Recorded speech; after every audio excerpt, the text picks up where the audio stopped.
Ladies and gentlemen, welcome to Meanwhile Here on Earth. This program features in-depth conversations with the leading names in the subjects of UFOs, abductees, the paranormal, panel discussions, and the very best and brightest of the next generation of writers and researchers. Meanwhile Here on Earth, the show breaking new ground in alternative talk with your intrepid host, veteran investigative writer and researcher, Peter Robbins.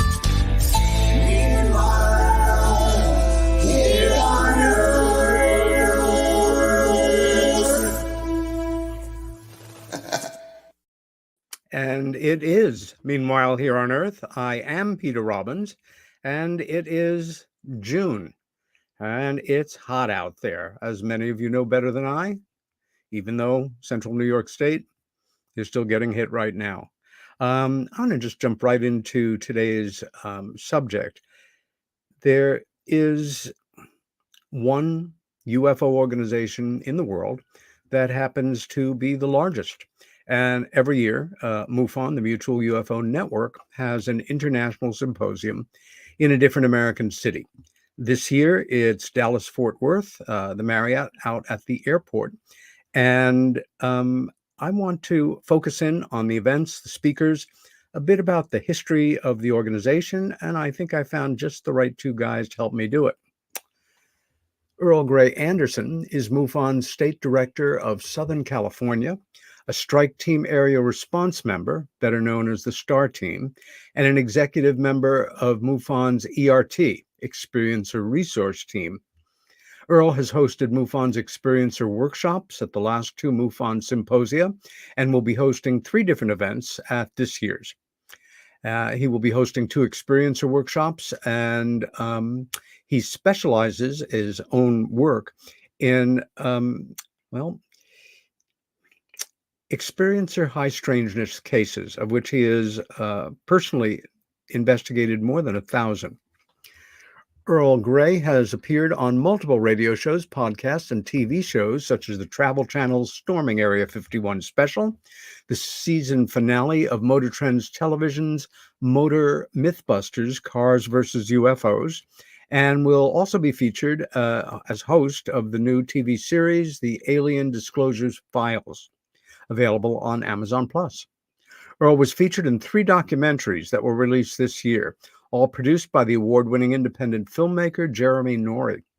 MUFON and UFOs, as well as its sequel, I Want to Believe, available on Tubi, YouTube, and various other streaming services. Earl Grey recently represented MUFON's Experiencer Resource Team and shared some of his own anomalous experiences on 2 different episodes of the History Channel's flagship show, Ancient Astronauts. Earl was a featured keynote speaker at Oregon's 2023 McMinnville UFO Fest, a favorite UFO event of mine, sharing the stage with Travis Walton, Jennifer Stein, Zev Tak, and Cheryl and Linda Acosta. Earl will be a featured speaker at this year's Contact in the Desert. Well, that's happened already. His presentation, The Gray Files, focuses on the 1,110 UFO cases he's investigated for MUFON, the Mutual UFO Research Network, doing the Air Force's job since 1969. Earl also teaches an accredited course in ufology, UFOs and Otherworlds at Los Angeles' Otis College of Art and Design, where I've been an invited lecturer. Earl Grey Anderson is a native of Southern California and is also a published singer-songwriter guitarist with 3 CDs to his credit. Earl Grey Anderson is currently writing his first book, The Gray Files, which should be published very soon. Robert Spearing. Bob Spearing graduated from Fordham University in 1981 with a BA in Communications and Journalism, Advertising's Public Opinion, Propaganda, and Film Production as major concentrations. Bob retired from the Port Authority of New York and New Jersey in 2019 after 34 years of service. And as a writer, I want to thank you for that. His many duties included being an FRA licensed rail traffic controller and locomotive engineer, While in management, he was a safety investigator, contract administrator, prepared multi-million-dollar budgets, wrote contracts, produced training videos, and more. He has 3 UFO sightings himself, and it was enough to capture his interest and research the phenomena on his own. Bob joined the Mutual UFO Network in 2014 as a field investigator and is currently Director of International Investigations. Bob has appeared in several episodes of the 2019 Travel Channel television series UFOs: The Lost Evidence as a photo analyst. In February 2023 Ancient Aliens episode on the History Channel, in February he appeared as a MUFON field investigator. He will be in the 2024 Netflix documentary, The UFO Game, which is filming a segment with Ron James, movie sequel to An Accidental Truth. Bob was MUFON's Field Investigator of the Year in 2018 and has long been involved with MUFON's various special projects, including the Project Aquarius Digital Library Historical Reports, Archival Project, the Pine Bush, New York UFO Museum, the MUFON Social Network, and recently released MUFON UFO Map app, available on the Google Play Store and Apple iStore. He has had numerous articles published in various UFO-related magazines around the world, like Outer Limits Magazine, Shadows of Your Mind Magazine, UFO Truth, and the MUFON Journal. Bob also writes articles for the MUFON newsletter and their website, MUFON.com, and speaks at various UFO conventions around North America, specifically on patterns in UFO reports. Bob lives in eastern Pennsylvania's Pocono Mountains with his wife and twin boys. Bob Spearing, Mr. Earl Grey Anderson, welcome and welcome back to Meanwhile Here on Earth. Thank you very much, Peter. Hello there. How are you doing, Peter? All things considered, fairly well. And yourselves on this evening for me, afternoon for you. Doing pretty good here. Yep. It's Beautiful the day. usual weather in Southern California. Sunshine with a bit more sunshine today. So dare I ask the number I have associated? What's your temperature? I have to correct one thing in your introduction. I have Only one? Personally investigated 1,000. It should have said 1,011 UFO. 1,011.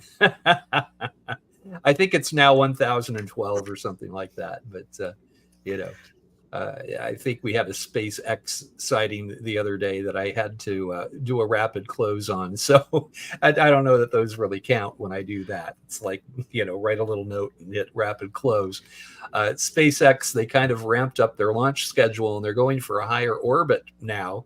And we're actually seeing the booster rockets from launches from Florida, which we used to not see at all. But they're going up to a higher orbit, I guess, that close to Earth is getting a little crowded.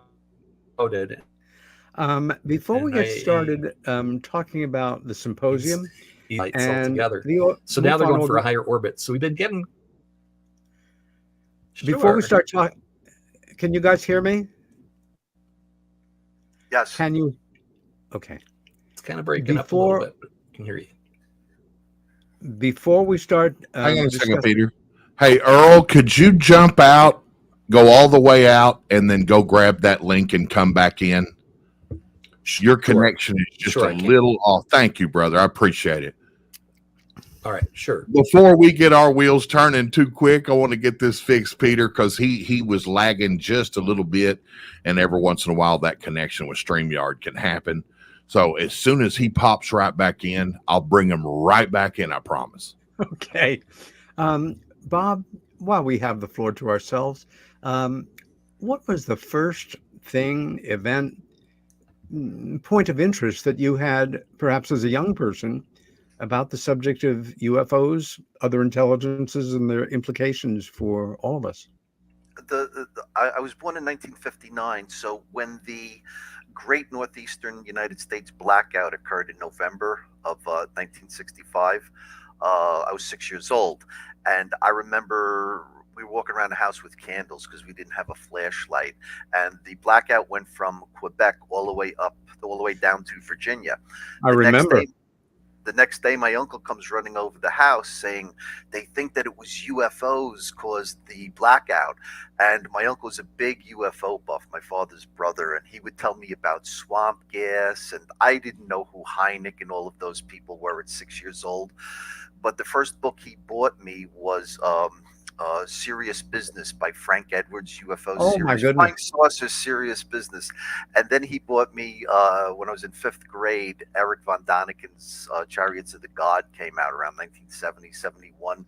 And I started buying all the Gold Key UFO comic books, all of the Saga magazines in the 70s and 80s. And in the 80s, I had basically my first UFO sighting over a lake. I believe it was an orb. I was camping in the middle of nowhere and I saw this object dancing around, stopping, going, and then it just took off at like the speed of light. It was insane. I had 2 more short sightings. One, I was driving a train and I looked out my window. I was going to cross the Jersey Meadowlands and there was a silver sphere pacing my train. And it stayed with me for about 10 minutes across the New Jersey Meadows. And when we hit the Newark skyline, it just shot up and over the skyline and was gone. The third one and the weirdest one was probably 2018. I was coming back from Quebec City, Canada in the wintertime. I was in what I call the dead zone, the Adirondack Mountains north of Lake Placid. And there was a break in the cliffs. And there's nobody up there but me. There's nothing there. It's just forest and rolling mountains. And there was a cliff, and I saw this huge tank-like object with like triangular wheels climbing up the side of this sheer cliff. And it was probably the size of 2 tractor trailers together.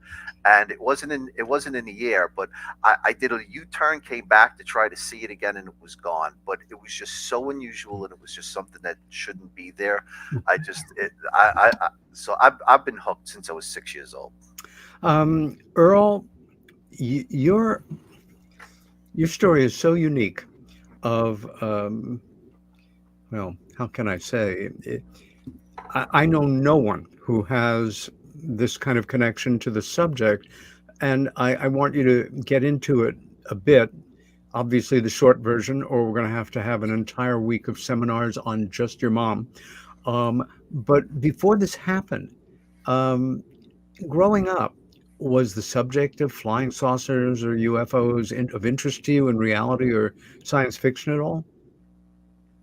I got really interested in it probably around 4th grade. Now, I grew up, the short version of my mom's story is that everybody in my family knew that my mom was one of Howard Hughes's secretaries over at Hughes Aircraft, his old Los Angeles facility. This was back in the 1950s, probably 1954, 55, up until I was born in May 1958.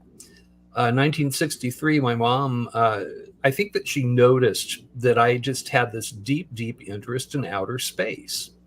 And one of my earliest memories is me climbing up the monkey bars in our backyard, waving and singing at the sky. And my mom opened up the kitchen window. Who are you waving and singing to? The space people, Mom. I'm waving and singing to the space people. Where do you learn that? Where do you, I can't see an origin for that. It just seemed to have been born in me. So 63, my mom, yes. Yeah, keep going. My mom sat me down. I was getting ready to go to school. It's kindergarten. I remember it very, very well. She said, well, son, that my job was that I worked with Howard Hughes as a secretary aspect to my job. And she talked about how they took her out with a security team to the middle of the desert. She didn't say which desert. And how old were you when she's telling you this for the first time? She said 5 years old. 5 years old. Continue on. And it was okay. So she said that they took her out to the desert. They took her to a little bunker, and they opened this thing up, and there was an elevator in this bunker. And she got in. They didn't give her any preamble. She didn't know what to expect. And she thought that it would go down a floor or two, but it just kept going to where she felt afraid. She said that she had butterflies in her stomach. She felt vertigo. The doors opened up, and there was a little city under the desert, and that's how she always referred to it, was as to the little city under the desert. She said really classified jobs below the desert, and Howard Hughes was involved in this. And she kind of bookended this conversation with saying, "Son, I know how interested you are in outer space, and you're always waving and singing to the space people, and I just want you to know that we're not alone. We already know that we are not alone in the universe, that there are space people." And she mentioned that we had already had contact made with us and that UFOs were real. Now, I kind of packaged that into my mind and carried it around with me, and I would hear conversations that she would have with her sister. Betty and Barney Hill came up once with the Look magazine when it came out, 67, I think it was. And my mom was telling my aunt, well, from what I know, I think that this is true. This probably really happened. And in fourth grade, I went, and we had show and tell one Friday, and I told my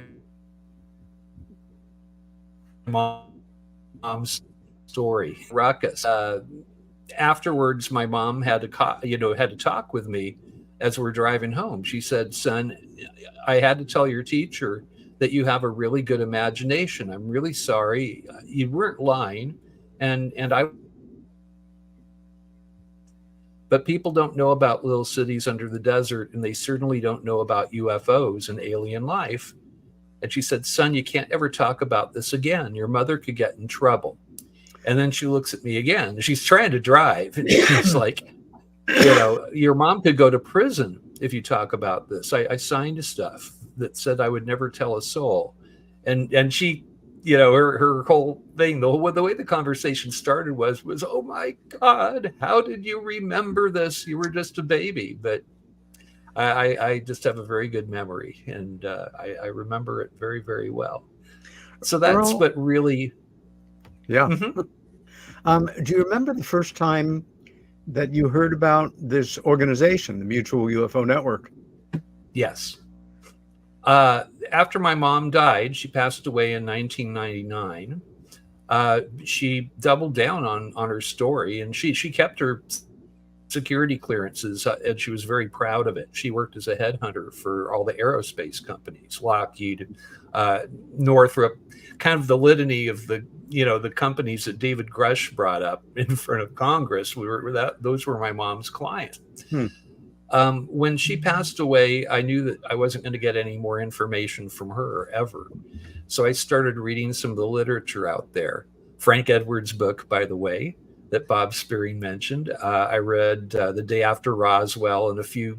I was just kind of going through, Bud Hopkins' books, of course. And MUFON kept on coming up. That was the one name that kept coming up. There seemed to be a lot of deference held towards MUFON.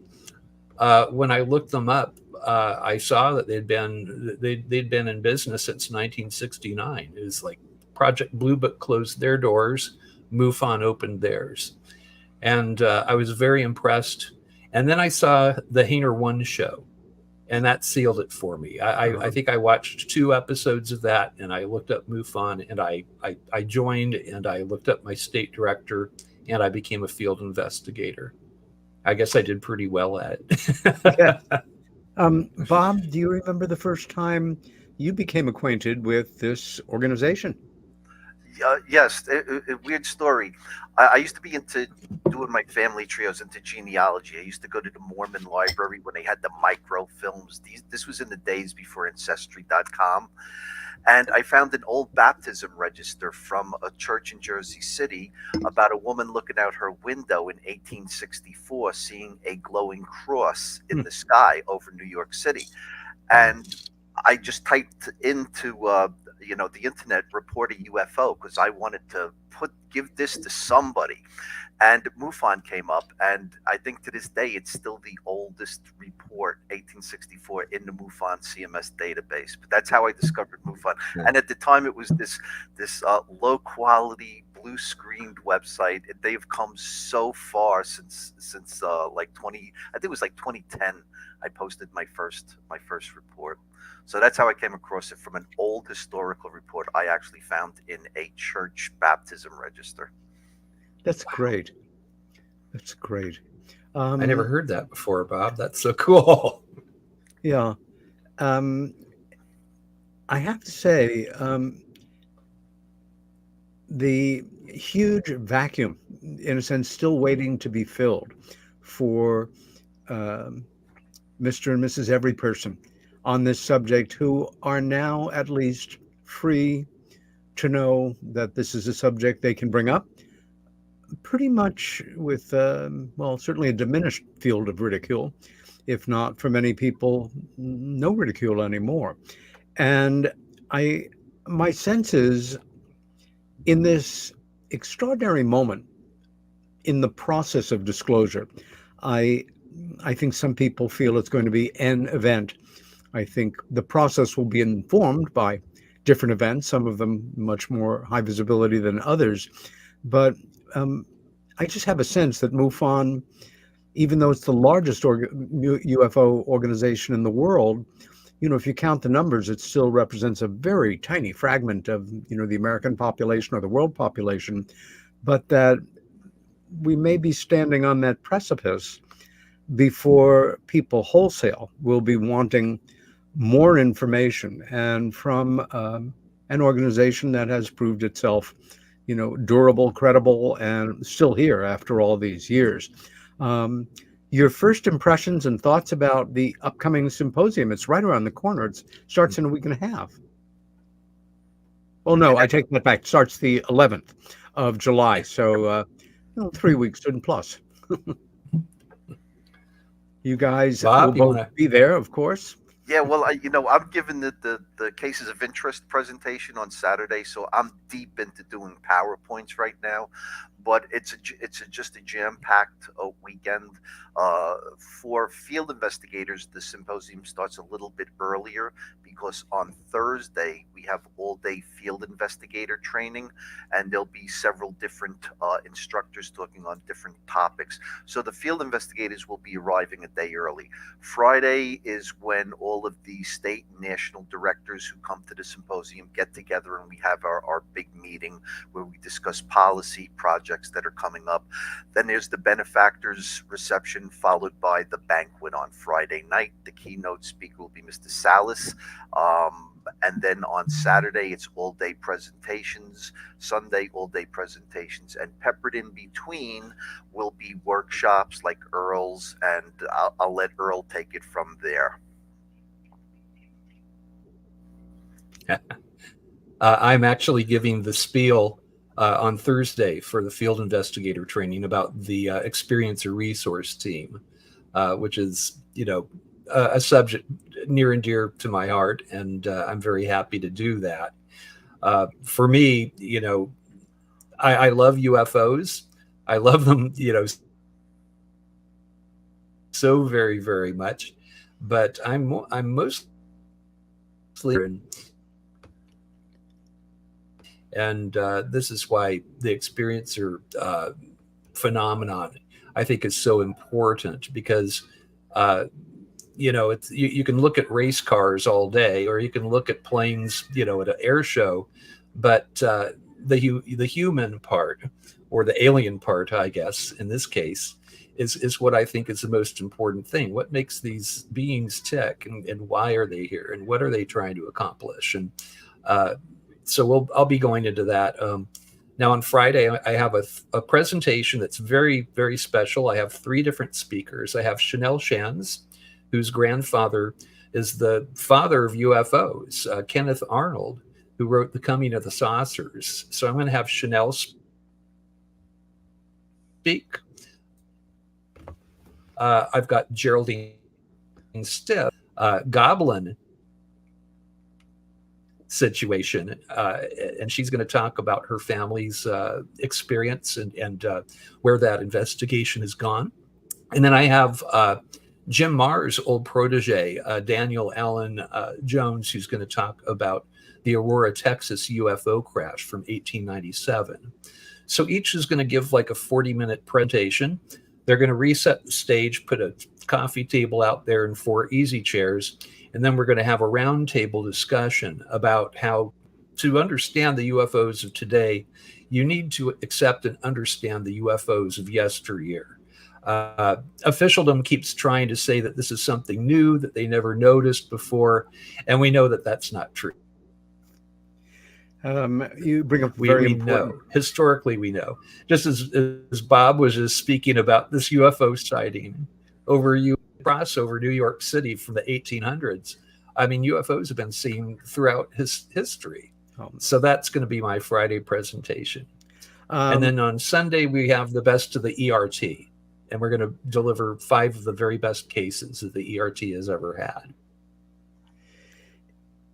Do you find that the audiences for the symposium over the last few years have remained the same proportionally? What I mean by that is you will always have a good-sized cadre of MUFON members, newer and older, especially from the host state, and, interested folks coming in with whatever level of interest.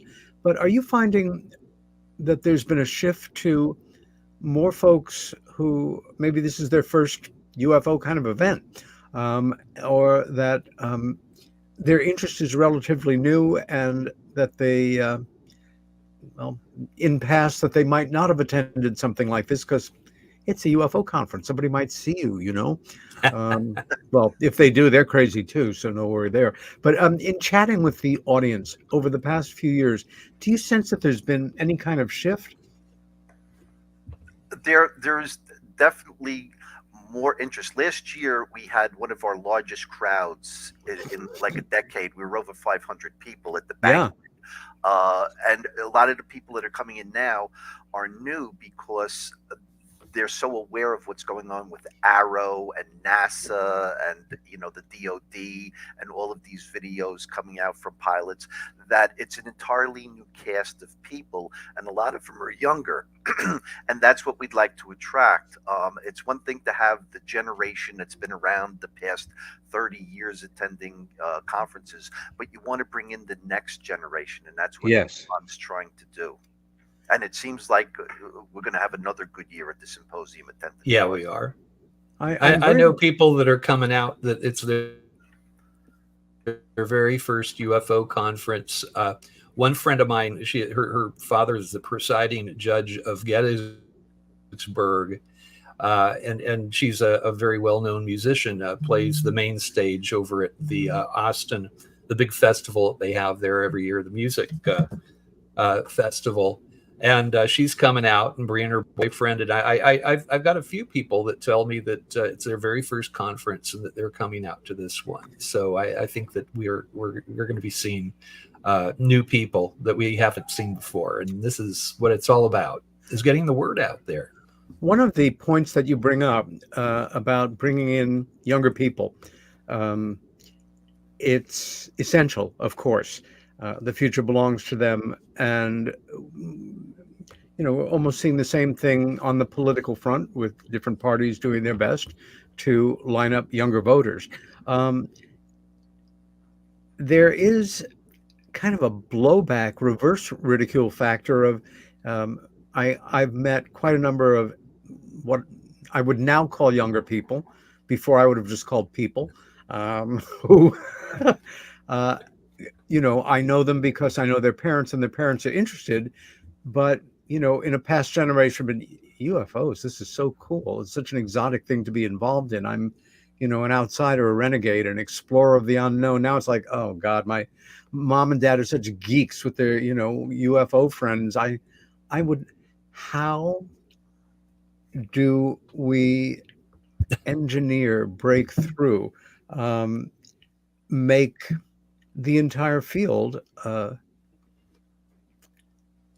more interesting, attractive, something that younger people want to be part of, because it's about as important as any damn thing could be right now?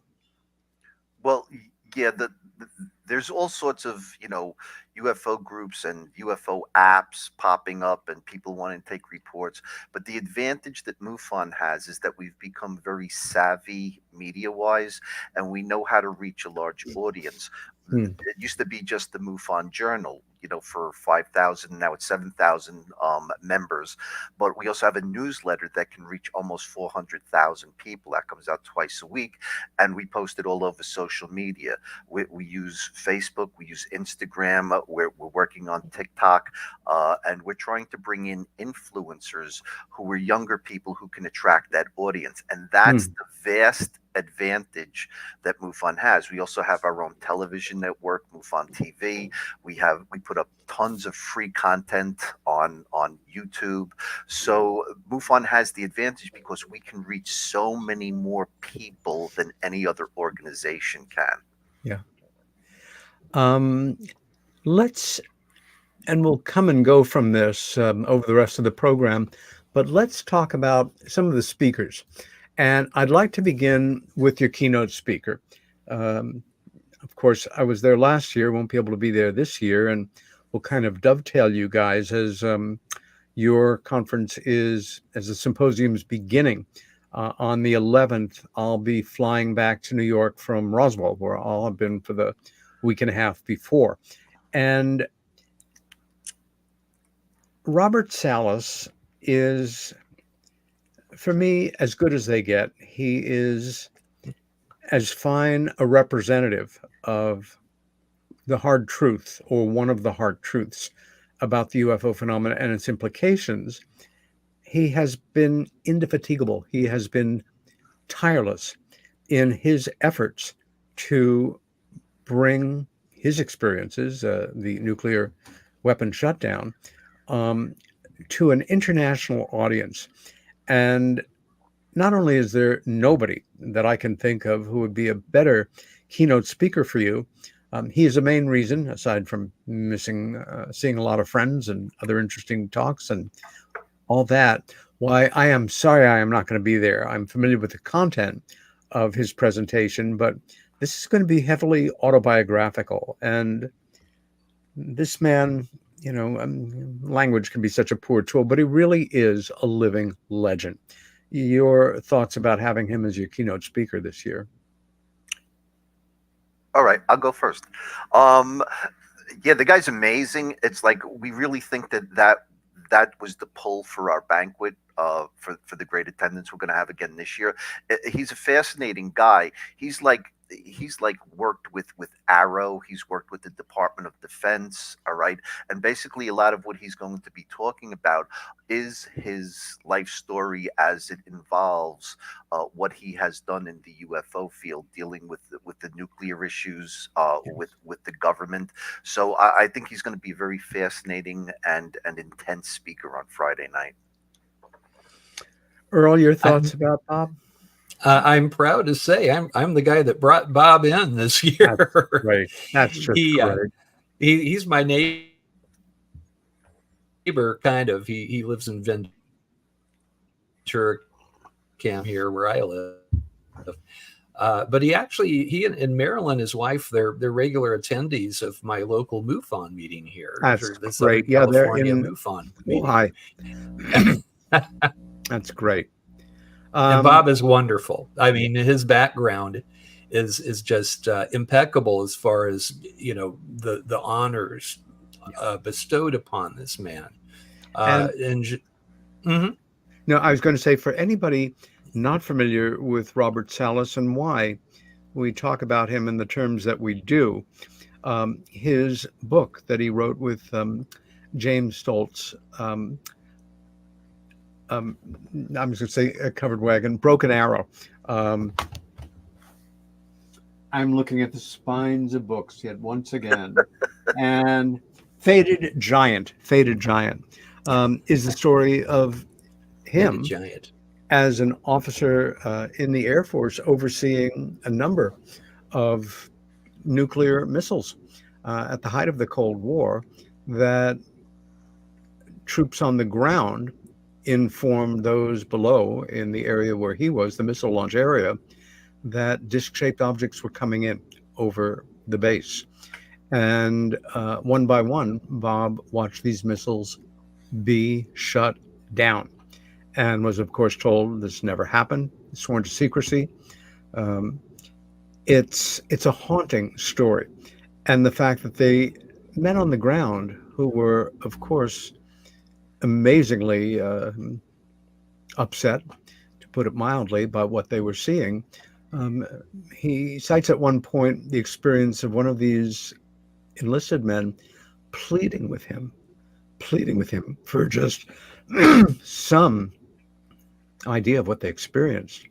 And he had to tell him he couldn't say anything. Not that he could have said exactly what.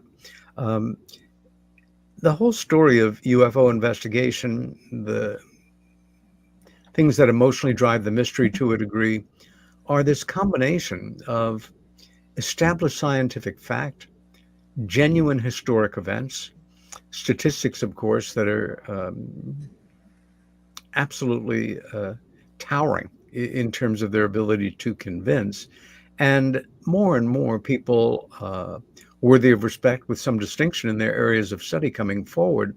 But there is that emotional underpinning, the witness-driven accounts. And I'm glad to see, I think it's I don't know if it's been fully conscious decision, but more individuals who are experiencers, who are witnesses, who are speaking not just from their intellect, not that's a bad thing, but from both. And once again, Robert Salas is a very good example. How do you talk about this honestly, at a National Press Club briefing, or to representatives of another country, or interested parties at a conference, or in a scholarly article, without saying, I'm also an experiencer? There would have been a time in the past where somebody would have the courage to jeopardize their reputation by coming forward with a military account like that. That would be more than enough. I'm certainly not going to tell people that I've had, a visitation experience, that kind of thing. And he owns it all. He owns it all. I'm working on a talk right now that has to do with all of you guys, everybody that works in the field, and how they became the people they became, but some of the things that they had to overcome in the process. And again, so many of the speakers coming up at the MUFON Symposium, I know who they are if I don't know them. And so many of them are not just speaking from the books, so to say, but from their lives. Is that something you observe as well? Earl? Absolutely. Absolutely.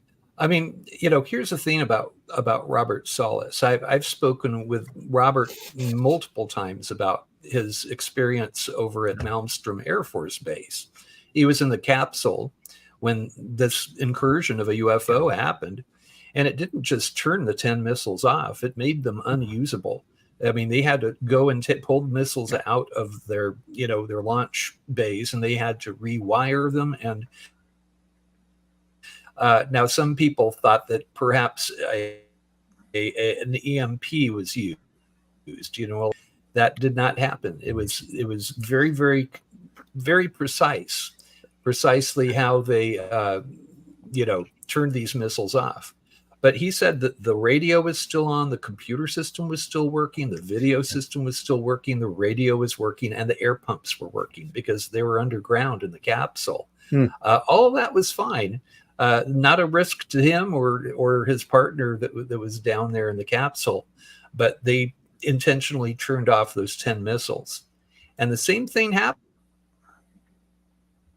to Commander David Schindley, who has been both of them, and they tell the same story. And the same thing happened at his nuclear ICBM base. They turned the missiles off. Didn't harm anybody, didn't turn off the radios, didn't harm the computer systems. The missiles were simply disarmed. Amazing. I'm going to talk about another one of your speakers. Like pretty much everything in the world, except perhaps giving birth, It is a man's world, and ufology has been dominated by men. It's like just about every other field as we move forward. But I think more and more the past years, there's been a conscious effort to recognize the contributions of so many women who, as in most fields, work twice as hard for half the recognition. And you have a really nice, healthy lineup of women presenters, more and more as time goes by. One of my favorites is Debbie Ziegelmeyer. She's an old friend and colleague down there in the trenches, working hard. She is a pioneer in a number of areas, including anything water-based involving the world of UFOs. And it's so interesting to see how many of our areas of study have evolved from, I won't say safer, but more academic backgrounds, heavily footnoted and annotated. And the nature of this subject is that it's like a Pandora's box where you open the box and there's 100 more box lids to open. And each one of those has another 100, peeling the onion kind of thing. Debbie is now, and it's happened very logically in a scientific progression of thinking and papers and research and study, investigation. But like a number of researchers, her attention is turning more and more to what is going on regarding this phenomena underwater. And she's doing a presentation about deep water alien residents.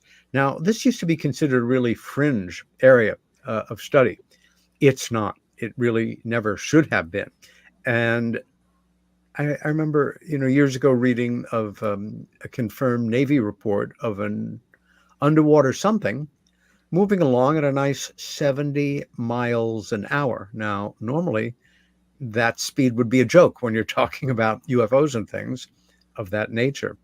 But good Lord, to displace that much water. And the idea, maybe it's occurred to you guys somewhere along the line, that dim notion, if you can get,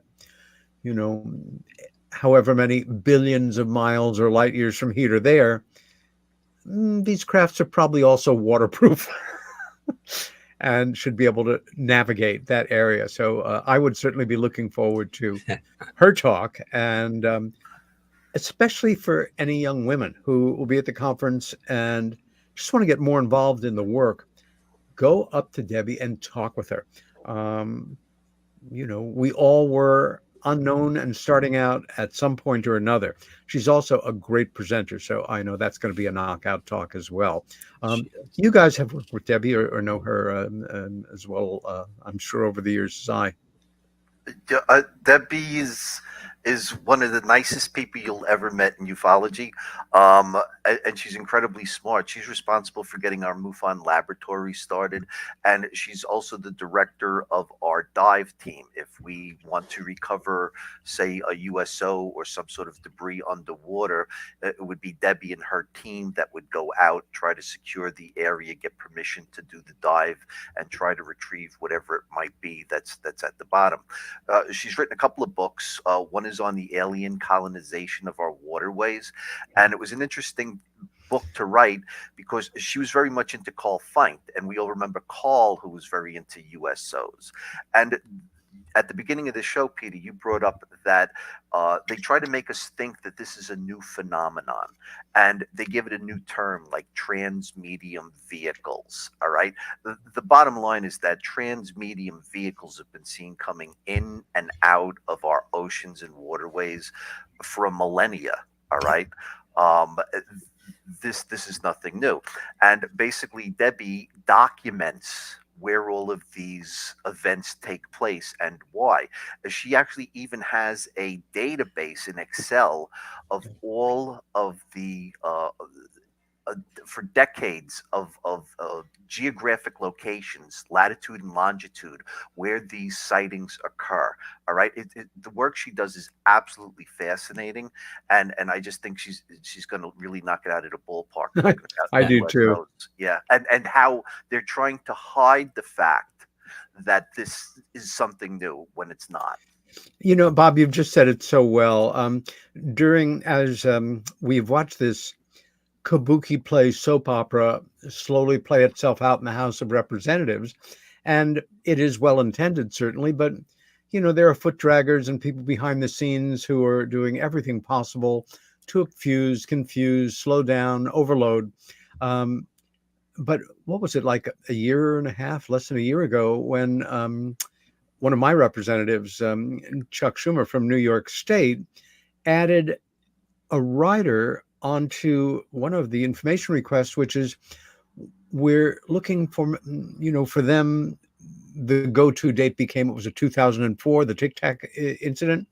And there was a reality before that. And he wrote in back to 1945 or 1947 rather than 2004. Nobody had, or 14, God almighty, nobody had filled them in on it. So sometimes the simplest pieces of information, it should not be understood that they are understood. Another thing I'd like to say, having attended many symposium off and on over the years, sometimes going for some years without, not only, especially if you're new to the subject, is it so refreshing to be in under a bell jar in a crowd of people without any fear of ridicule, really, chatting about something with a stranger that you would not have maybe previously talked about with somebody you know very well, concerned about their take on you. But what I wanted to mention is, for any of you who are fairly new to this, some of the figures that present, Bob Salas is a perfect example, they assume, either rightly or wrongly, a larger than life kind of sense to them. They're published authors, they've been around, they've been on documentaries, you've seen them on TV, all that. I would say, from what I know, looking at the speakers lineup, every person there doing the presenting, whether they've been in for relatively a few years or for decades, these people are all approachable. You shouldn't feel you can't talk with them. And that is another level of enjoyment and making contact with people that you either hold in high regard in this area, or you may well in the future after you read what they're doing. So if you're there, respectfully, of course, but don't feel awkward about, that was a great talk and I have a question for you, that kind of thing. I know you guys have had that same experience, especially when we start out and there are figures in the work that, oh my God, there's such and such. And I wouldn't want to bother them, but the next thing you know, you're having a very real human conversation with them. I just want to tell a quick story. When I think it was 2014 symposium, I think it was in Florida. It was like my first symposium, and Linda Moulton Howe was speaking, and you had to see me. I looked like an idiot because I'm saying, go talk to her, don't go talk to her, go talk to her. All right, I was so afraid and new. I didn't know anybody, and I finally got the courage up to speak to her, and she was the nicest lady to talk to. She talked to me for like 20 minutes. So yeah, the speakers, they are wonderful people. They're very knowledgeable, and they love to interact with the audience. Yep, that's true. Yeah, we've got about 6 minutes left before we go to part 2 of our show, but I'd like to get into a little bit of what you know about the origins of MUFON, the beginnings of the organization, how basically it came to be. Who wants to start? Earl? Well, some of the guys are still here, but Walt Andrus, of course, was instrumental in starting it. MUFON was originally the Midwest UFO Network, and 1969 it became nationwide and international as well. As Bob can tell you, he's the director of international investigations, although that doesn't really there's a lot more to what Bob does than that for MUFON. He was very well known for the Cash Landrum case, and he wrote the literally wrote the book on that one, which is an amazing case. A hero, I mean, when I got to meet some of these people that, that began at MUFON, it was really a great honor. And that some of them are friends now is just wonderful. But it's, I miss the old bumper sticker that MUFON had that said, doing the Air Force's job since 1969. I think we should reprint that one because it's truer than anything now. Earl, just last week, MUFON, they were meeting quarterly with Congress. Earl, last week I brought up that suggestion. What was that, Bob? They should put doing the Air Force's job since 1969 on a new T-shirt. All right, because that to me was the best slogan that we ever had. John Schussler is retired now, but he still writes articles for the MUFON Journal. All right, a great man. A great man. His daughter is the MUFON Journal editor. All right. And one of the things I just wanted to mention, actually, like plug, if you don't mind for a second. Please. The MUFON has the Project Aquarius digital library, and it's $50 a year if you're not a member. And basically, it's all of our historical records have been digitized. And it will take you all the way back to the beginning of MUFON and earlier. You can see all of the letters between Walt Andrus and Karel Lorenzen when, APRO was still functioning. We have material on NICAP. It's just a fascinating digital library that we've put together. The MJ-12 files. We have Captain Ruppelt's Blue Book files, his personal files. And there's so much to it that you could learn the entire history of MUFON just by joining the Project Aquarius library. It's fascinating, the correspondences that went back with Stanton, Friedman, and others. It's incredible. You remind me that there are, of course, a number of respectable growing archives of UFO material, and we have now people like Earl, who is a recognized artist, teaching an accredited credit course at a college in California.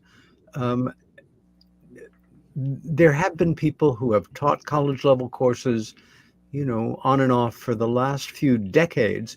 I guess one of the most noteworthy would be Dr. David Jacobs, historian, associate professor of history until he retired a few years ago at Temple University, a course on the history of UFOs and, popular culture and 20th century history, etc. But one of Temple University's most popular courses ever. And I think, teachers like you, Earl, are you're setting a pattern that other colleges, universities, learning institutions, every time we get one more accredited course, there are other academics or non-academics that can point to it and say, this is important. This is 20th century history. This is science. This is philosophy. It's certainly going to fill up. It will be good for the school's roster. And in the future, I have a feeling this is going to be something that people will look back on and say, oh, that such and such a school was a real pioneer in presenting this subject. And now, of course, we all study it and, go to John Mack Junior High School and Bud Hopkins University, what have you. Only half joking. The future is truly uncharted in this area. And we have blown through the first half of our show, gentlemen. I wouldn't call it a missing time experience, but we will be back in a few short minutes. Join us at the top of the hour again. This is Peter Robbins. My special guest today, Earl Grey Anderson and Robert Spearing. And don't go away. We'll be back shortly.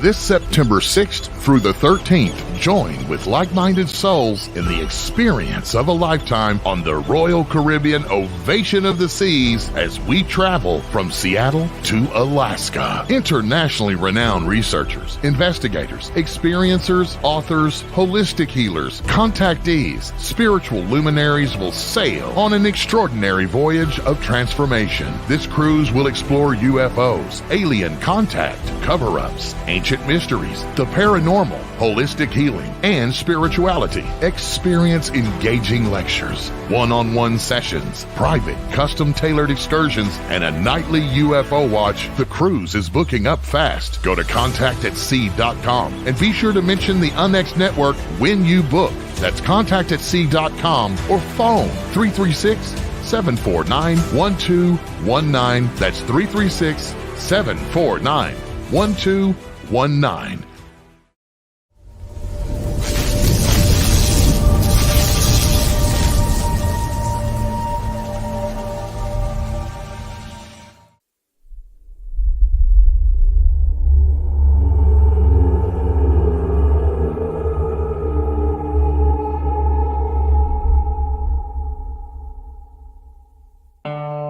Hey UFO conference enthusiasts, we've got another great event for you in 2024.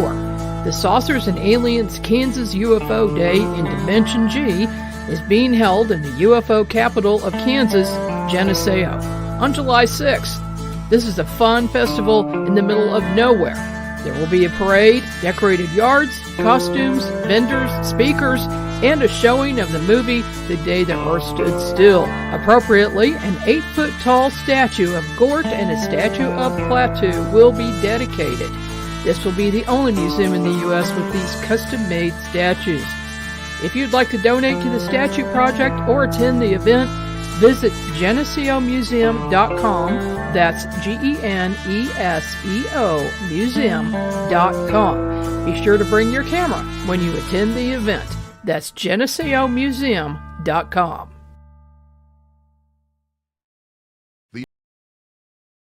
The UNX Network presents a health and wellness spiritually based brand of hemp-derived CBD products made by Hopewell Farm in Harrogate, Tennessee. We apply our Cathara energy work with all of our plants and products. Our products made in small batches with only 2 ingredients of pure hemp, full-spectrum crude oil, and coconut-derived MCT oil. Third-party lab tested for potency and legal THC levels with 6 strengths of 1 ounce oil to choose from. Know what you're buying and get what you pay for from Hopewell Farm. Applied directly to a specific area, Hopewell Farm topical salve in 1 ounce and ½ ounce sizes made with pure hemp crude oil, comfrey extract, and all natural ingredients. Find the Hopewell Farm link and coupon code on the UNX Network website at unxnetwork.com. That's unxnetwork.com. This is Margie Kay, and I'd like to say thank you to all of our KUNX show hosts, staff, listeners, and viewers for making us number 1 on Paranormal Talk Radio.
And we are back. Peter Robbins here with Meanwhile Here on Earth.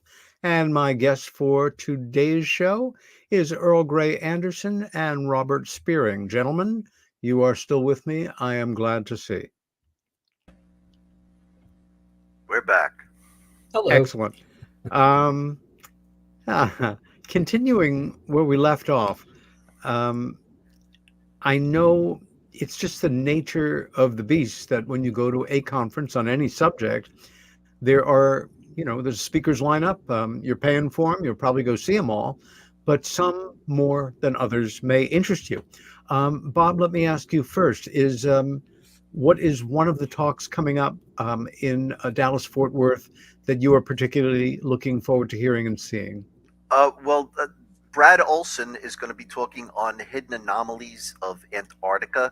And like we were discussing before with Debbie Ziegelmeyer, there's sort of a tie in there. There'll be a panel discussion also on what's going on under the seas.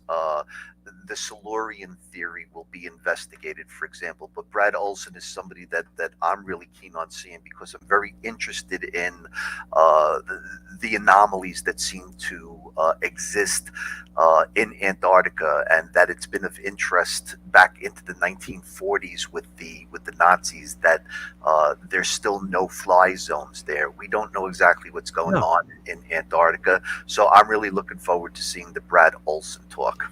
I actually would love to see that one too. I know they'll be recorded, so that's good news for me. Earl, one that jumps into your mind off the top of your thinking? Sure. Roger Stankovic from Australia. I've been wanting to meet him, for one thing, for a long time. We're kind of email friends, but I've been over the pond, but that was 15 years ago when I was in Australia. So this will be a wonderful chance to hear him speak and to meet a friend that I haven't met in person yet. So I'm looking forward to that, as well as Debbie Ziegelmeyer, of course. Debbie. Now, what I'd love to say about Debbie is, that her sister is my assistant state director here in Southern California, is Linda Fletcher. And her other sister is one of my field investigators, Diana Hall. So, of course, Chuck Zukowski is her brother. It's a family of ufologists.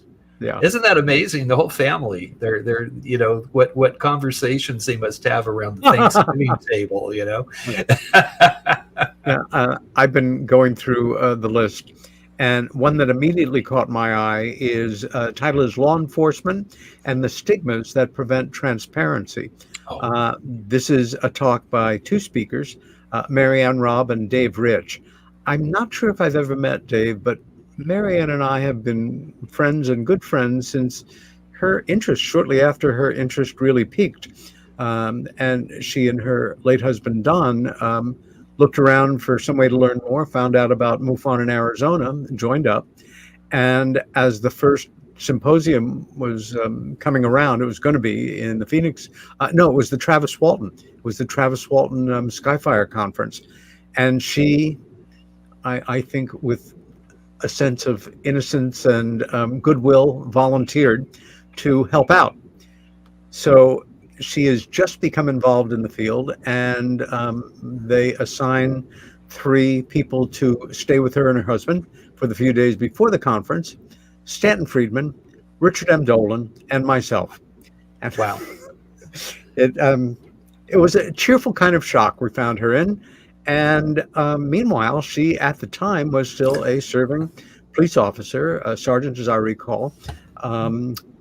It's one of the communities that surround Phoenix, and she retired a few years ago.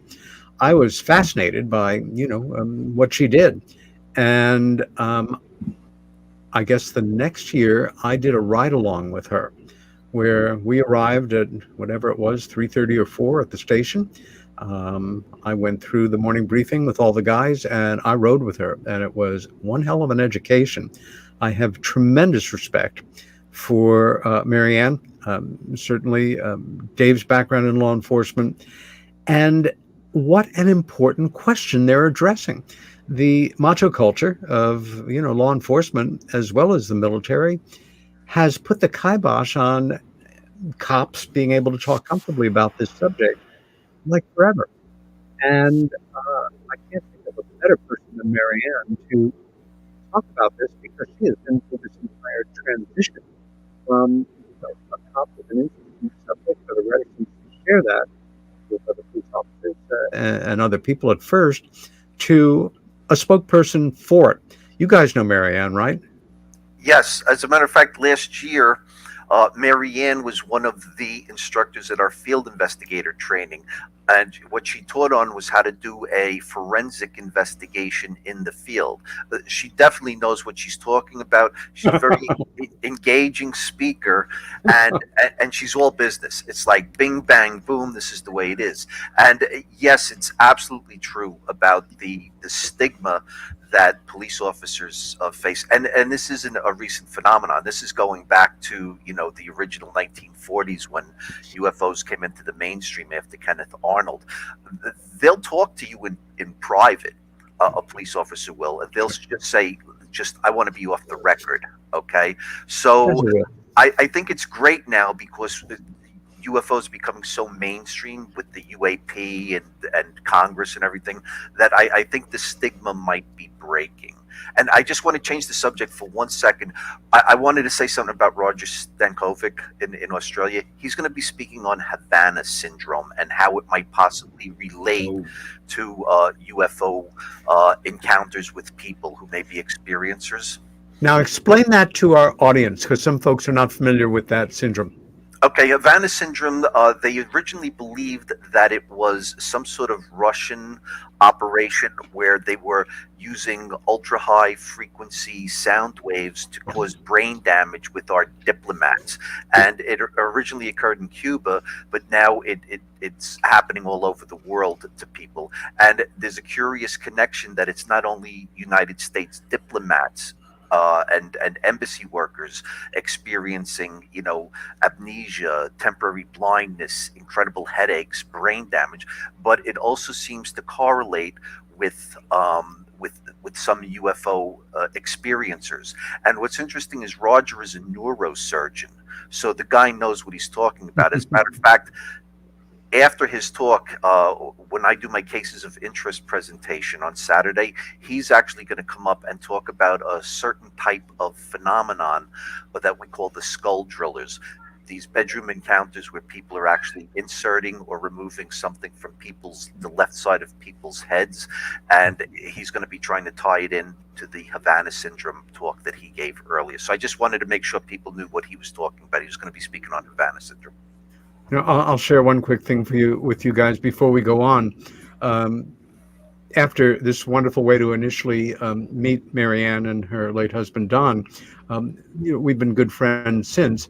But I guess it was maybe 2 years later, or maybe, I guess the next year, after the conference had ended, I was staying with her and Don, and I mentioned that, having never been in the system, so to say, and most of what I know about being a police officer comes from actors telling me on television, and it was part of the reason I wanted to do a ride along. But I had mentioned that process of the way that alleged perpetrators are restrained, and put in the cars after they're cuffed, your hand on their head so the person doesn't hurt their cranium. I thought I'd be really interested in what that's like. And she just kind of made a mental note and nodded and smiled. And after lunch, before we headed to the airport, well, she had to go back to work. Don drove me to the airport. With a smile, she threw me against the car, had me in a position, frisked me, cuffed me, put me in the back seat. Well, people are watching this as it's happening, and Don is merrily photographing away. I've thought at some point or another it would be fun to share these pictures with my comrades and colleagues and friends. But I thought, the moment you post one of those photos, I've got a record somewhere, I'm sure. But I'm really looking forward to that. I'm really looking forward to hear and see her and her colleagues talk after the fact. Again, the theme for this particular symposium could not be better chosen. The battle for UFO transparency what's raging more than that right now in the world of debate and scholarship and governmental circles. And so another speaker who genuinely interested me is Richard Beckwith. And the description of his talk, The Laws of Secrecy, UFOs, and the Need to Know, is information we should all be aware of, because the mania of the national security state, which began after World War II with this particular secret at its core, not some nuclear or hydrogen bomb related information. Richard will discuss the legal foundation for the maintenance of state secrets and the various methodologies employed by the intelligence community to keep, disseminate, and exploit highly classified information. He will also discuss the legal framework for secrecy, including the National Security Act, its history and amendments, FOIA, and the Central Intelligence Agency Act, executive orders, and on down the line. This is important post-war American history. I wish that he could travel to every high school in America and give the talk that I'm guessing he's going to be giving next month in Dallas-Fort Worth. You guys with me on that? I think this is such a centrally important subject. Very, very important.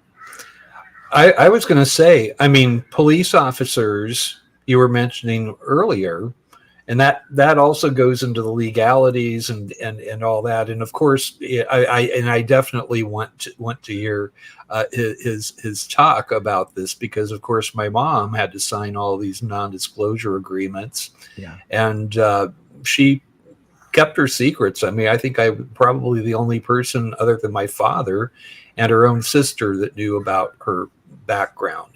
And I don't think she was supposed to tell any of us, but she did. But I would love to hear about some of that. And I know that,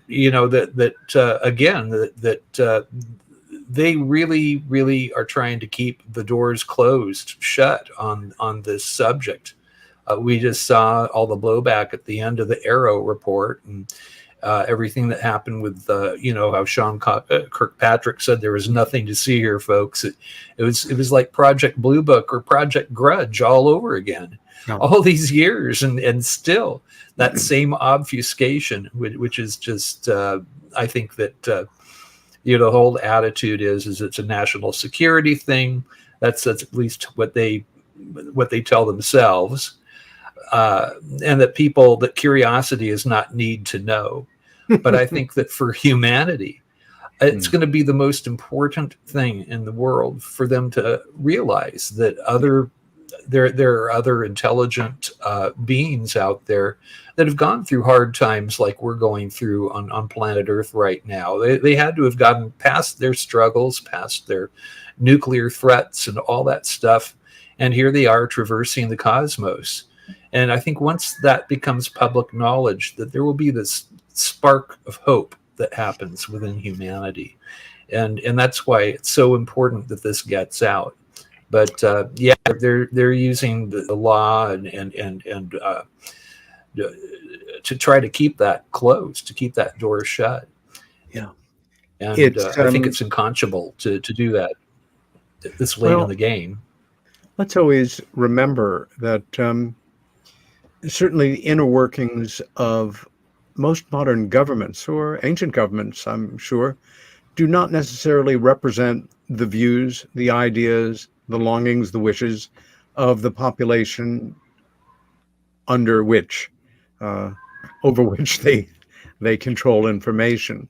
Another speaker who really jumped to my attention in this same respect, and while I know that we have many colleagues, and I know, Earl, you have to, part of your focus is in this area because experiencers have such an extraordinary wide range of experiences. The focus of human evolution and consciousness is central to the wider subject study. It's just never been the central focus for me personally. And the analytical information that some of our speakers are putting together is the kind of stuff I think that really is ideal to usher intelligent, thoughtful, most definitely skeptical individuals who are really just beginning to check out the climate here and get a sense of, is there really something to this? And, is it important to me? Two presentations, or a two-part presentation that we're going to be hearing from Anthony F. Sanchez. Anthony's talks are UFO Oversight Revisited, a half-century landmark, and AI and UFOs, charting the future of extraterrestrial research through open data. And I'm not going to read Anthony's abstracts for these talks, but I encourage you all to go online and do just that. Obviously, a very thoughtful, very well-researched, very pragmatic pair of presentations with a lot of scholarship that I don't think anybody's going to feel that they're being talked down to, that this is going to be another presentation that you can take out into the world, at least a certain segment of the population, and say, take a look at this and tell me there's nothing to it. Do either of you guys, have you worked with Anthony, either of you? I have not, but I read I haven't. You haven't either. I'm very fascinated with the AI part. I really am interested to see where he thinks AI is going, because AI is going to be disclosure as far as I'm concerned. There's going to come a point, all right, like a singularity, where they're not going to be able to hide it anymore, because you'll be able to crunch so much data. The entire CUFOS, NICAP, MUFON, APRO database. At some point, they're not going to be able to say, hey, there's nothing here to see, move on. We're going to get an answer. So I'm really fascinated to see what Anthony's going to say about AI. Well, it also is worth noting that you can have the finest database in the world, but to get people who have more and more become accustomed to a very short attention span and lots of moving things, bright lights, crashes of things, and that kind of thing, to get them to actually access it. And I think the key there is that bit of magic that great instructors and teachers and leaders bring to the subjects they communicate. They are able to make important, relevant information exciting, interesting, really worth following. And it's incumbent on all of us, as we get more and more out there, whether it's within the framework of the MUFON organization or independent or other groups, that we do our best to be the best communicators that we can be, because so many folks come to this subject, and possibly in our time we did too, where your interest is counterbalanced by anxiety. Oh my God, it's true. Oh my God, it's true. And it's an important skill to have. And one of the things that really brings presenters to the fore. You can have the greatest body of knowledge and, have it down to an hour and 10 minutes presentation, all bullet pointed and ready to go. But if you're unable to give it what it needs for people to be illuminated by it, to be exhilarated, to be turned on, to simply develop an interest. And there are more and more people in MUFON who have that gift and are great communicators. Another speaker who I'm curious how he's going to present it, old friend and colleague Ryan Wood.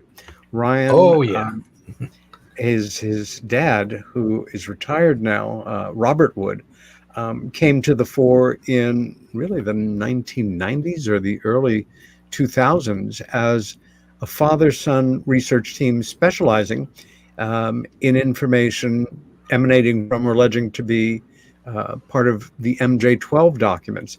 I think this is probably one of the most controversial areas of UFO academic documentation that we have.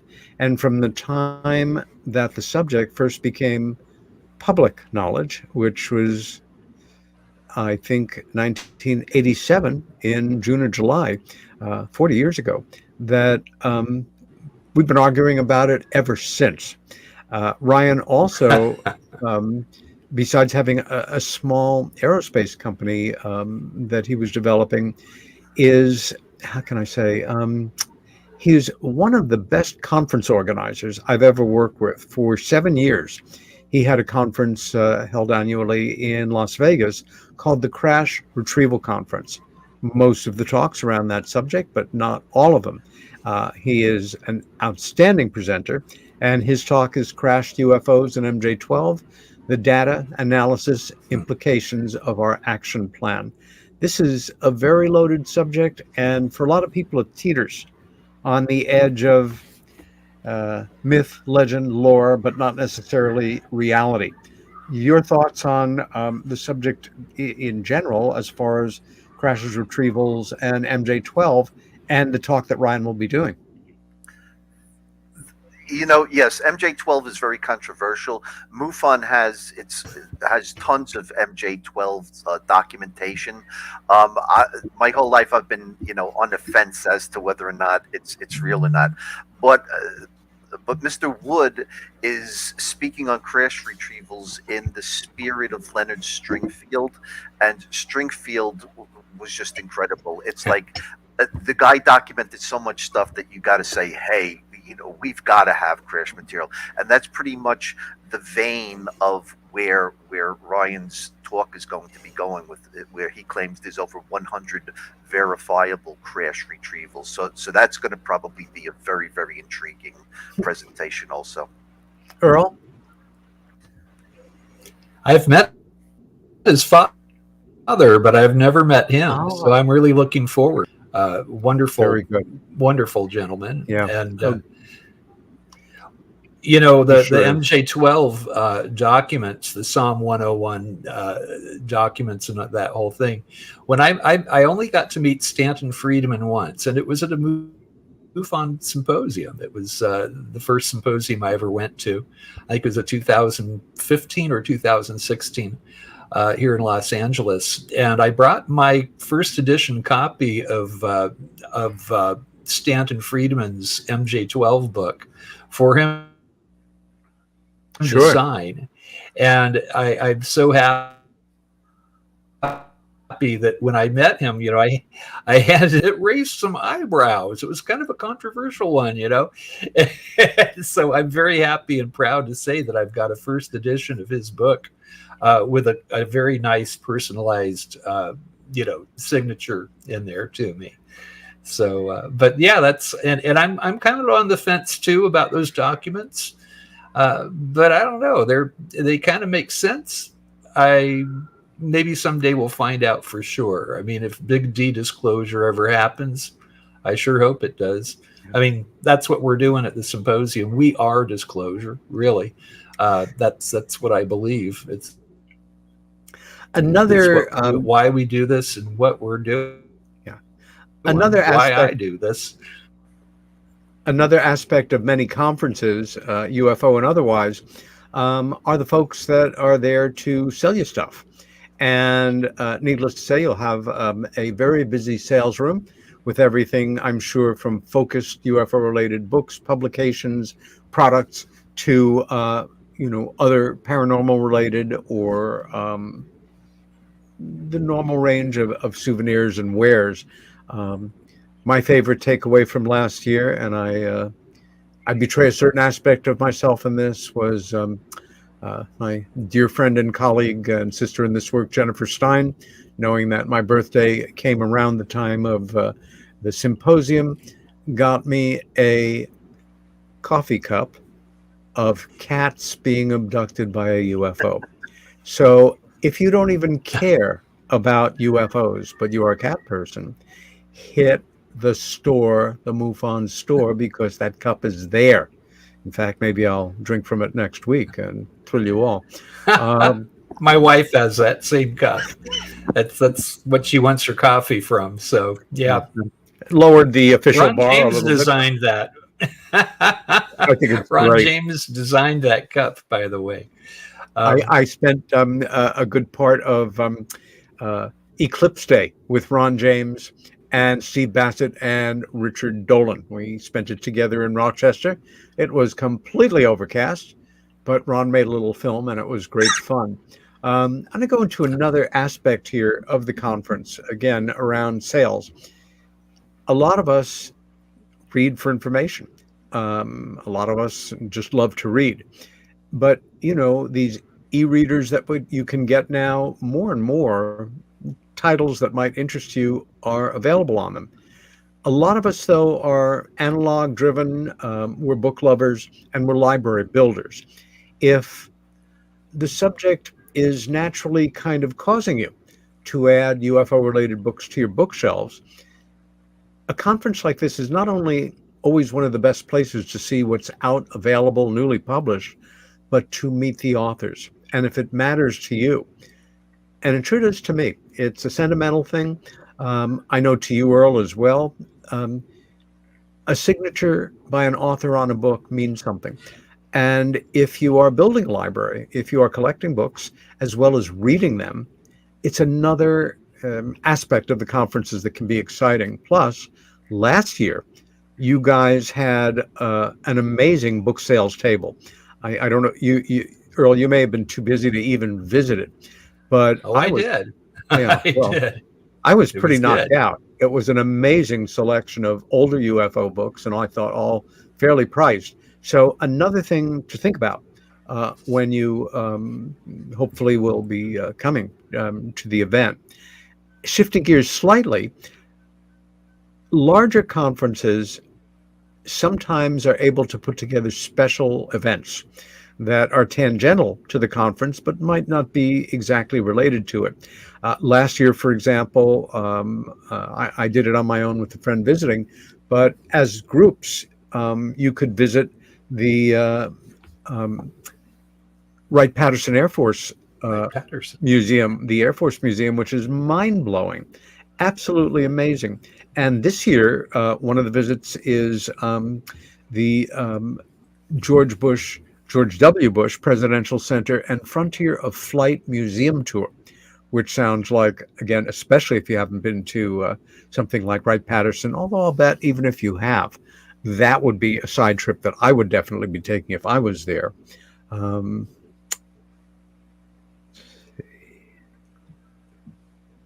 Absolutely. Yeah, the little field trips that you get to take. I mean, I usually don't get to take them because I'm usually speaking or preparing to speak or something. But it's MUFON, you know, the symposium, I think, is the creme de la creme. You know, it's the of conferences, and it's not so huge. I mean, you were talking about this earlier. It's kind of personable. You get to meet everybody, and you know, people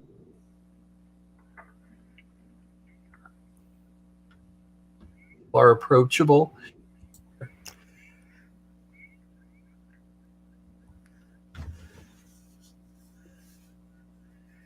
Okay, we're having a little trouble on Earl's line right there, but his point is very well taken. The social aspects of these events can be the beginnings of lifelong friendships, or just a really interesting exchange with somebody you would have never met, ever, if you did not have this subject in common. Also, on the surface, some people might say, Dallas, Fort Worth in July. That's insane. I think I'll stay where I am because it's hot here, but it's going to be hotter there. Well, it's a Marriott. MUFON goes to great pains to make sure that these venues, everything works like clockwork. The behind-the-scenes stuff and the volunteer teams are pretty incredible. So I would not let that get in your way at all, any more than my going to Roswell, New Mexico for a week and a half right before your conference. You know, anything would stop me doing that. Oh, gee, it's hot. Well, that's fine. You'll be cool at another time in your life. Going back to our speakers lineup here. I really would love to talk about the Sunday. Oh, please talk about the best of the ERT program that we have that we're going to be presenting. I believe it's the last presentation of the symposium. But we're going to be talking about 5 of the very, very best experiencer cases that we've had over the years in the ERT. Now, one of those cases, it's going to be presented by my local field investigator, another police officer. He's retired now, but he's a police detective. His name is Richard Benazak. Now, I believe Robert's going to be talking about this case on Saturday as well, but then we're going to be doing a deep dive on it on Sunday, and it's the jackrabbit abduction case. Can you tell us a which little I think about that? everybody's going to be hearing about this case. It's one of those things like, sure, I can. Sure. Well, the case came into us, and originally the main witness presented her case to Preston Dennett, who's a friend and also a MUFON member. But then she put the case into MUFON proper.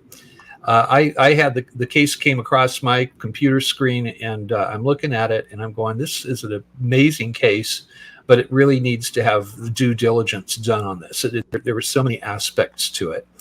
So, and he was the first person that came to mind was Richard, my police detective, field investigator. He did a wonderful, like you're talking about Melissa Robb, I think it was, that was also a law enforcement person. He has that background. So on one hand, he's sort of just the facts man, please, right? But then he has this deep, compassionate side to him. And I knew about that with Richard. So I thought that he was the perfect person to give this case to. And I kind of, I sort of did the case with him. I was, calling him up every few days just to find out how it was going, where this case was going. But these women were, they'd just been released from active duty in the Navy. This happened way back in 1975. Oh, boy. They were taking a cross-country trip. They were in Colorado, and they're driving in the middle of the night, and they have to stop the car because the road was completely blocked by jackrabbits. Now, they weren't just regular-sized jackrabbits. These rabbits were like 3 feet tall and more. So they're just trying to figure out what's going on, but they had to stop the car, or they were going to hit these this army of rabbits taking over the road. They stop the car, and they get out of the car, and God's own spotlight comes out of the sky.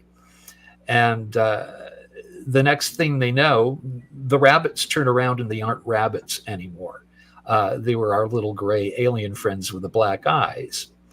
Hours later, they find themselves in Utah in this diner, as though they had just either appeared there or walked in there in some kind of a trance. The mileage did not show up on the odometer. They were tracking the mileage because they had like the AAA maps that you used to get. Sure. Back then with the trip thing, that was worked out, the triptych thing. Yep. So, but it was just a fabulous case. And the main witness has gone public, so I can actually mention her name is Susan Alloway. She was really, really thrilled that we're going to be presenting her case. Now, that's just one of 5. The other 4 cases are just as impressive and amazing. But I really look forward to Richard's presentation. I'll be sort of up there hosting the event with Dr. George Medich, who is our director of the ERT at MUFON. But the presenters will be the field investigators that actually did the work on those cases. It's the first time we've ever done a presentation like this. I think it's sort of going to be like Robert's, the best cases of the year. Yeah. Okay, a few years. Yeah, Peter, let me... It's a first for MUFON's Experiencer Resource Team. Yes, Bob? Peter, let me jump in. Please.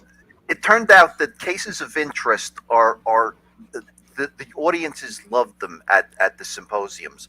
So we only did one for several years. And so we decided to add a second one, ERT. Okay, cases, and I'm sure that people are going to stay right till the very end of the symposium to see it. We're actually also doing a third type of cases of interest presentation that Ron James is going to be running on Saturday night at 8 o'clock. The MUFON has come into possession of some very strange materials, and we're going to be giving you our analysis of them, that they certainly seem to be anomalous, and also we'll be presenting a few other very interesting cases. So because it's an audience favorite, we're basically going to be having 3 different types of cases of interest presentations. Now, a regular one, a special event on Saturday night, and an ERT presentation on Sunday. You know, Bob, as you're speaking, I'm looking at the text for the Sunday speaker panel. What secrets lurk at the ends of the earth, from Antarctica to the ocean floors. And again, thinking to myself, you begin this work, you begin with casework, you begin with, hopefully, if you are predisposed to the subject, you're doubly cautious and rightly skeptical. Some of us, in a way, no longer have the luxury of disbelief. I don't know how else to say it. So we have to be particularly vigilant about judging each case on its own merits. What I'm thinking, though, is as we continue to do our work and go from one area of study to another, or maybe deeper into a certain kind of case, when we look back, if you didn't see how you got where you are, it's like, gee, I'm in what for many people is kind of an extreme place here. And I didn't intend to be here. The idea that MUFON, who, let's say 15 years ago, might be having a panel discussion on lights in the night sky, or officially reported radar returns, or trace cases and analysis of organic material alleged to be from a UFO site, is now talking about, are there secrets hidden under the thawing snows of Antarctica? Alien bases off Catalina Island, a Silurian civilization hiding at the ocean bottoms, fearing we all will soon discover them. Transmedium objects have been seen diving into and rising out of Earth's oceans for centuries. What is really going on? And these questions were arrived at not by just some goofy speculation off the top of somebody's heads, but by deductive reasoning, hard work, investigation, research, and logical progression. I think it's fascinating that these are going to be the serious topics of discussion for this particular panel. Yeah, yes. The thing is, we don't know. We know more about space than we know about the bottom of the ocean. And what's intriguing is that when the Malaysian Flight 370 disappeared, they began mapping the ocean bottoms because they were looking for the plane.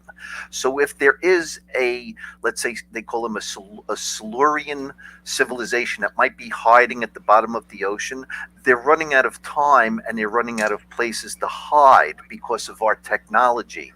And that may have something to do with their interactions with our naval fighter jets at this point. Okay, so I find that the topic of undersea investigation really, really important. If you go back to the Vietnam War, the MUFON CMS database, we are full of undersea reports from sailors in the South China Sea. And when you see it over and over and over again, and they're describing the same type of objects, you have to know that there's something to it going on at the bottom of our oceans. Boy, it's absolutely fascinating. How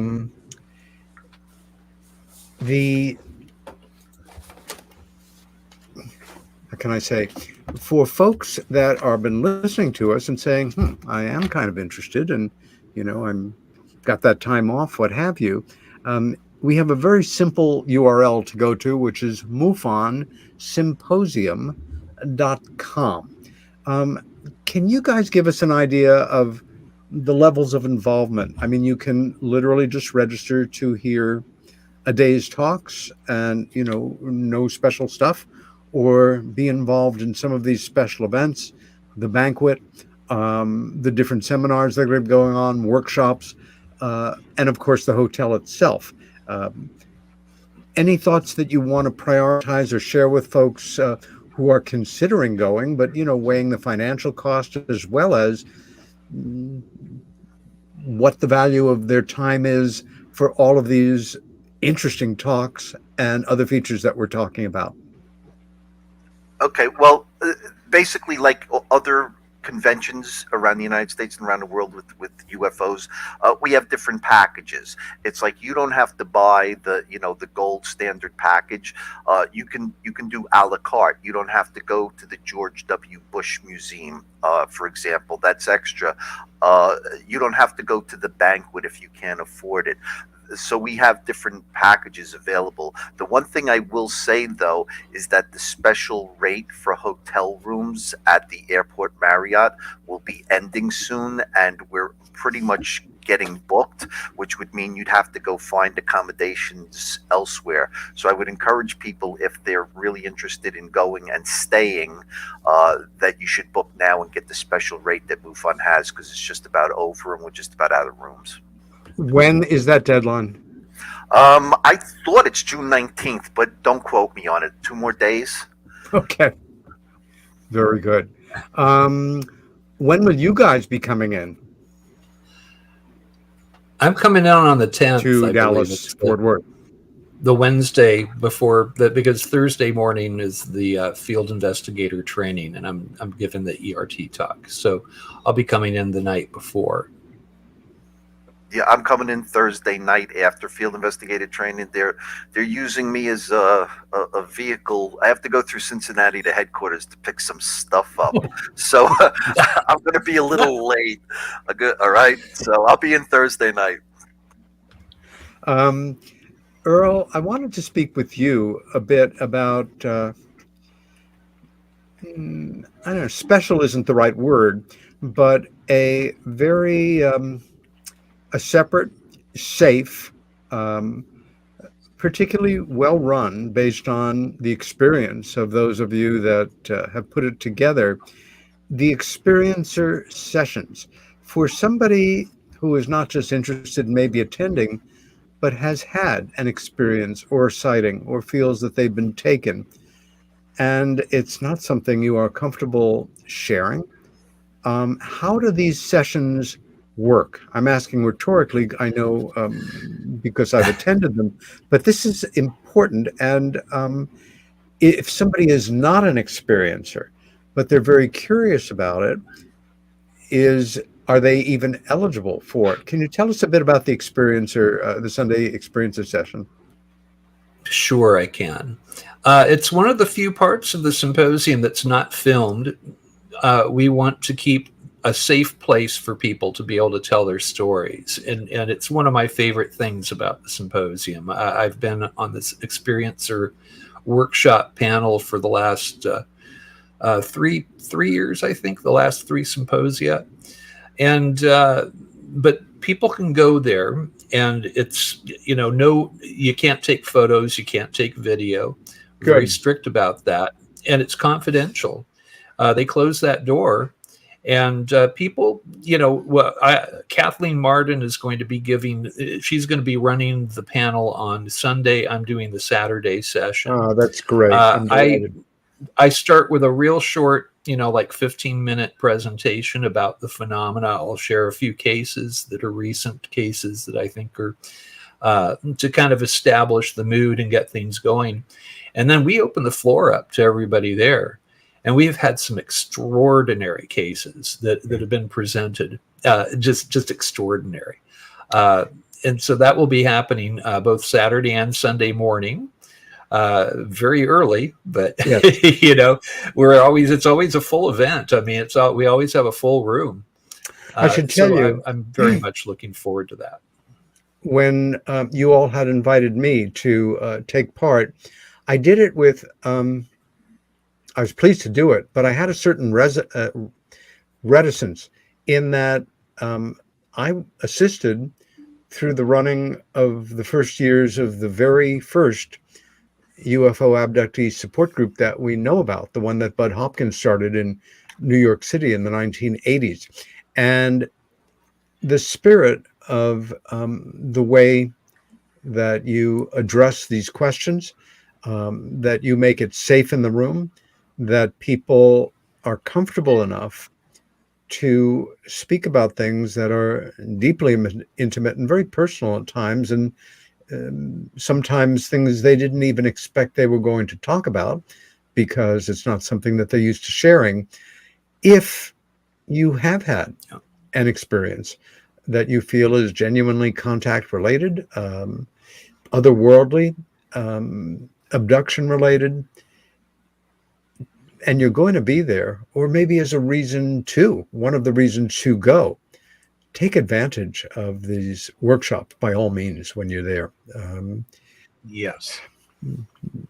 Kathleen Martin, to me, she's the greatest researcher alive in the world right now on this subject. Yet I would say that about a few subjects with Kathleen, but she is just the ultimate person to have running one of these workshops. That's right. And I'm very, very happy that she's doing that. Yeah. And I'm very honored to be doing the Saturday workshop myself. And you know, it's just the compassion and the openness that's there. And it seems catching. You know, I'll hear many people say, I didn't intend on telling my story here. I was just going to listen to everybody else. Yep. But I feel encouraged. And oftentimes people will, it's the first time that they've ever publicly talked about this, or talked about it with any. It's a compassionate space, and it's open for people to express themselves and talk about what has happened in their lives. And there's no judgment there. There's no judgment. So it's a very, very near and dear to my heart, the workshops. Let me ask you guys a question. For those folks that are now intrigued enough that even if they can't go, they would like to go, all of these talks are filmed and will be available either on a MUFON platform or in DVD form or any live streaming. How is this going to work for those of us that aren't there? Okay, the entire symposium, except for the closed door experience or workshops, will be live streamed. It's $99 for all 3 days. You get all the speakers and everything. Also, eventually the products go up. If you're a subscriber to MUFON Television, you can watch the symposium after the fact, once everything's filmed and edited and put together. So yes, if you can't make it, there is a way to go, and you just go to the MUFONSymposium.com website and look for it's called live stream. Okay, and if I may, I wanted to do a couple of more shameless plugs. All right, running out of time.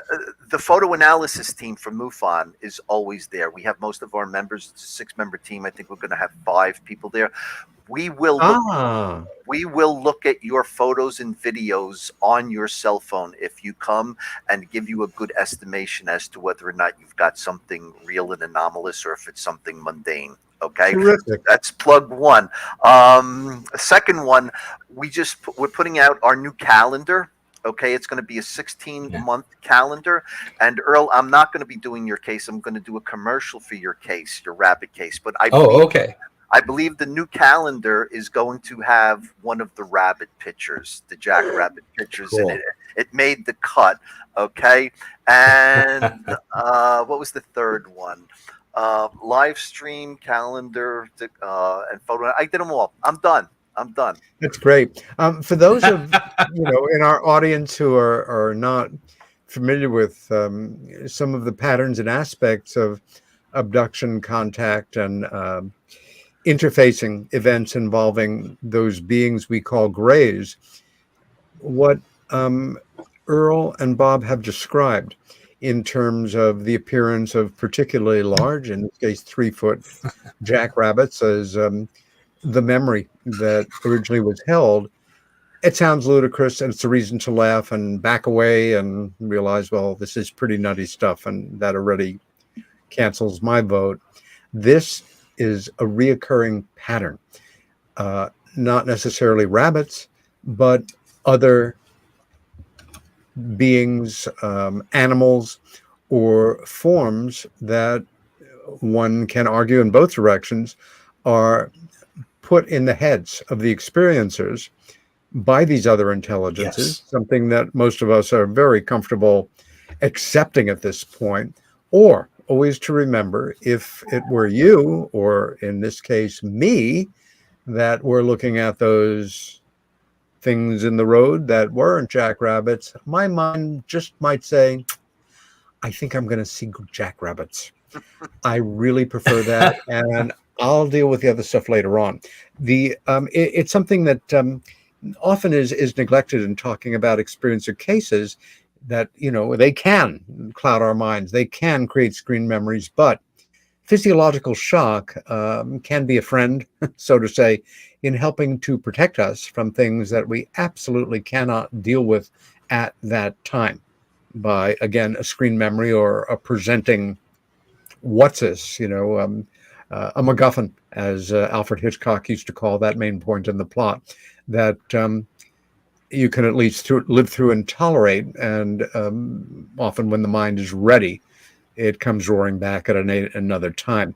We have not quite 5 minutes to sum up, so let us do that. Earl, first, in your capacity as having worked at a number of these events, looking forward to this one.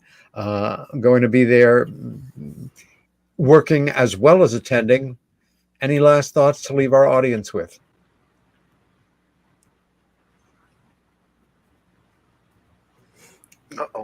You were breaking up. I wasn't able to hear everything you said there, Peter. Sorry. Okay. Any closing thoughts as we move into our last few minutes? Earl. Sure. Just you guys come on out. It's an amazing, not just speaking as a MUFON person, but it's the best conference, I think. It's the most serious conference as far as material. And there's just a history there that goes back since 1969 with MUFON and this excellence. And remember, it's the scientific study of UFOs for the benefit of humanity. That is our mission statement. Bob? And that's what you will get, is the scientific study. And Bob Spearing, closing thoughts regarding this symposium? Yeah, we try to make it enjoyable and educational. And yeah, we got a lot of stuff this year, a lot of good cases to talk about. But I want to give a shout out to State Director Melanie Young, our Director of Investigations, Steve Hudgens, who is in Texas, and a thank you to the team they put together, the volunteers that are going to be working this. We planned this 6 months. We started planning this six months ago. And also, I would be remiss if I didn't say that our office administrator, Hannah Trimble, is important to it. And Hannah's great. She's wonderful, and of course, it goes without saying, Marketa Klimova, who is this symposium director. We wouldn't be able to put this together and find the speakers without her. So I just want to give a shout out to all of those people that worked on this, and Mr. Dave McDonald himself. Mr. Dave McDonald. Yes.